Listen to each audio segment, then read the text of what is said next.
যে ছেলেটা বলেছিল আমি সবার আগে মুসলিম, ওই ছেলেটাই আজ বিশ্ব চ্যাম্পিয়ন। যে ছেলেটা ফিলিস্তিনের পতাকা হাতে নিয়ে উঁচিয়ে ধরেছিল, ওই ছেলেটাই আজ বিশ্ব চ্যাম্পিয়ন।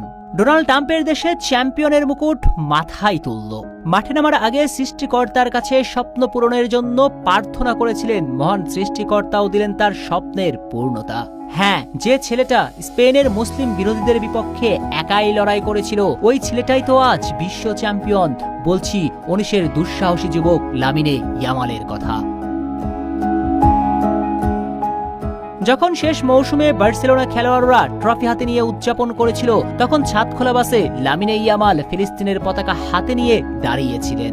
স্পেনে চলল মুসলিম বিরোধী স্লোগান। ওই মুহূর্তে হাকিমের মতো মরক্কো তারকাও নিশ্চুপ। তখন মাত্র 19 বছরের একটা ছেলে বুক চিতিয়ে দাঁড়িয়ে গেলেন নিজ সমর্থকদের বিপক্ষে। বুক ভরা সাহস নিয়ে বললেন, আমি সবার আগে মুসলিম, তারপর ফুটবলার। আর আজ আমেরিকার মাটিতে ওই ছেলেটাই বিশ্ব চ্যাম্পিয়ন হয়েছে। নিজ আইডল লিওনেল মেসিকে হারিয়ে প্রথম বিশ্বকাপ খেলতে এসে শিরোপা ছুঁয়ে দেখেছে।